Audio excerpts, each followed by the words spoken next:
கிட்டத்தட்ட 7.5 லட்சம் பேர் எழுதிய 12ஆம் வகுப்பு பொதுத் தேர்வில் ஒரே ஒரு திருநங்கை 12ஆம் வகுப்பு பொதுத் தேர்வு எழுதியிருக்காங்க. அதுலேயும் தேர்ச்சி பெற்றிருக்காங்க. திருநங்கை அந்த பிரிவில் 100% தேர்ச்சினும் தேர்ச்சி முடிவுகளில் வெளிவந்திருக்கு. நிவேதிதா சென்னையை சேர்ந்தவங்க லேடி வில்லிங்டன் பள்ளியில் படிச்சிருக்காங்க. அவங்க எப்படி படித்தாங்க, இந்த தேர்வு எப்படி எதிர்கொண்டாங்கிறத பற்றி கேட்கலாம். நிவேதிதா, நீங்கள் இந்த பள்ளியில் எத்தனை வருஷமாக படிக்கிறீங்க? அந்த படிக்கிற அந்த சூழல் எப்படி இருந்தது அதை பற்றி சொல்லுங்கள். நான் 3 வருஷமாக அந்த ஸ்கூலில் படிச்சுட்ருக்கேன். 10th 11th 12th. நான் இங்கே வந்து படிக்கிறதுக்கு காரணமே இவங்க 2 பேர் தான். அண்ட் ஹெச்எம் இங்கே வந்து சீட்டு கேட்டப்போ வந்து தரமாட்டேன்னு சொல்லிட்டாங்க.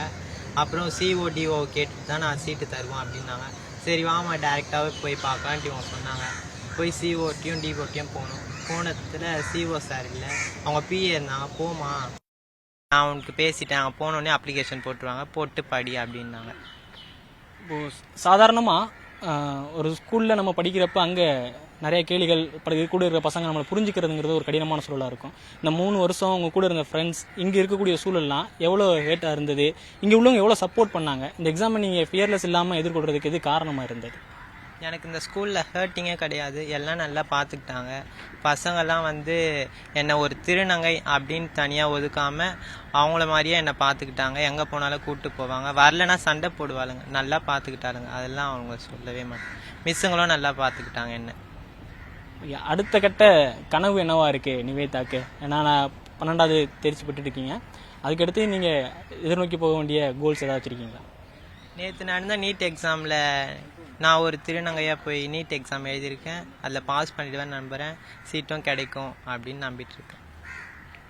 தொடர்ச்சியாக ஒரு திருநங்கைக்கான கல்வி அது உறுதிப்படுத்துறதும் அவங்க படிக்கணுங்கிறது தான் ஒரு சமூகத்தோட வளர்ச்சியாக பார்க்கப்படும். இப்போது இவங்களுக்கான அந்த வாய்ப்பு கிடைச்சிருக்கு. ஆனால் அவங்களுக்கான அந்த வாய்ப்பு கொடுத்ததில் நீங்களும் முக்கியமான காரணமாக இருக்கீங்க. அவங்களுக்கு கிடைச்ச வாய்ப்பு பற்றியும் அவங்க தேர்ச்சி பெற்றிருக்கிறத பற்றியும் உங்களோட கருத்து?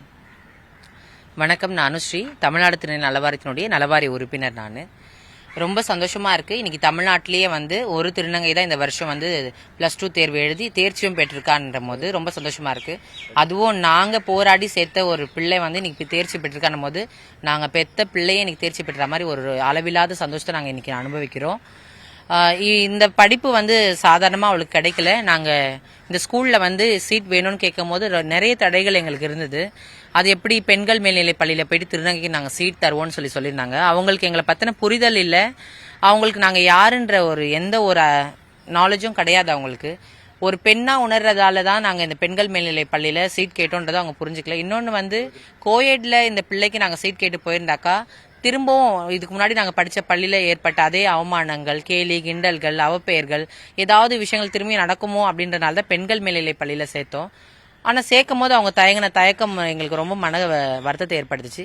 இதற்கு எல்லாத்துக்கும் மத்தியில் வந்து பள்ளி கல்வித்துறை டிபார்ட்மெண்ட்டில் இருக்கக்கூடிய பிரியா மேடம்ன்றவங்க, அதாவது சிஇஓனுடைய பிஏ, அவங்களால தான் இந்த சீட் எங்களுக்கு வந்து கன்ஃபார்ம் ஆச்சு. அவங்க எங்களுக்காக ரொம்ப ஸ்ட்ராங்காக நின்றாங்க. திருநங்கைக்கு சீட் கொடுக்கூடாதுன்னு யார் சொன்னது? நீங்கள் உடனடியாக அட்மிஷன் போடுங்கன்னு சொன்னாங்க. அட்மிஷன் கிடச்சிது. அன்றைக்கி எதுக்காக இந்த பள்ளி வந்து தயங்குச்சோ இன்றைக்கி அது எல்லாத்தையுமே வந்து இல்லை, எங்களால் எல்லாமே முடியும்னு சாதிச்சிருக்கிறா நிவேதா. ஏன்னா அவள் சேர்ந்த 3 வருஷமே போர்டு எக்ஸாம் தான். 10th 11th 12th இந்த 3 வருஷம் போர்டு எக்ஸாம்லேயே அவள் தேர்ச்சி பெற்றிருக்கிறா.